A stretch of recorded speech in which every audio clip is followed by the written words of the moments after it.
पवित्र कार्तिक पूर्णिमा रे वर्षकर जदि कहवा कार्तिक मास पुण्य 12 मास 13 पर्व मध्य कार्तिक मास हूँ पुण्यर मास। कार्तिक पूर्णिमा रे भगवत गीता को बंटन कराऊँ मुझे दृश्य आपको देखाइबी। ये हूँ से भगवत गीता बंटन हो जो मैंने पारालाखेमुंडी जगन्नाथ मंदिर को आसती से श्रीमद भगवत गीता नियंती।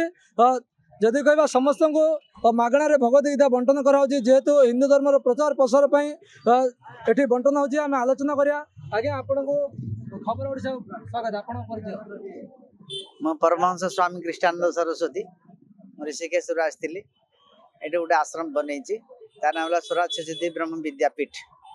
आ तरफ ये जो आमर भाई माने अच्छा बजरंग भाई माने बजरंग दल भाई माने एवं कौन अच्छा जो विश्व हिंदू परिषद एम जो अच्छा एमानकर सहायता रे ये जो जिनस पवित्र जिन रुद्राक्ष बंटन करागला से देउल बड़ देउल करागला। वर्तमान जगन्नाथ मंदिर आगे गीता बही आसला गोरखपुर आसला आम पाखे कम से कम 2000 पुस्तक आसला। ये समस्त को बांटापी आम अपेक्षा कर कहीं स्वयं आम जीवन समस्त प्रकार दुख को दूर करी परमानंद प्राप्ति करी जीवन मुक्ति करने आमर ये गोटे पुस्तक ये है गीता।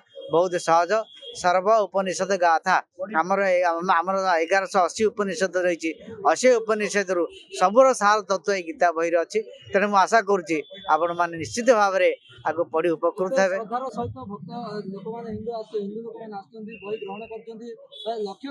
हिंदू कथा कहूनी खाली मनुष्य जन्मे जी होती जदि से माने गीता पढ़ती ताले तांके निश्चित भाव में जीवन मुक्त अनुभव करेंगे मुक्ति मुक्ति पाइबे निश्चित मुक्ति पाइबे। यह मोर निश्चित भाव में जानी। आउ ये 18 अध्याय श्लोक 18 अध्याय एवं 700 श्लोक अच्छे आधे।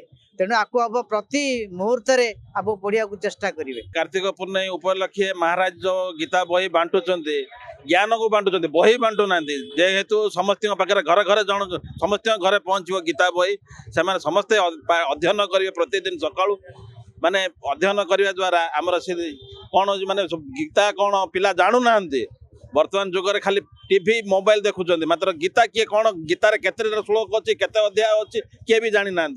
महाराज जो आज जो पराधीन जो मुख्य काम कर पुण्य काम अर्जन करा हूँ बहुत धन्यवाद। महाराज सहित आम बहुत दिन तलू कम कर बहुत गछ ये सी सब कर सोशल वर्कर सी जड़े से मुझे महाराज को धन्यवाद दूसरी जे एमती सब लोक ज्ञान अर्जन बांटतु।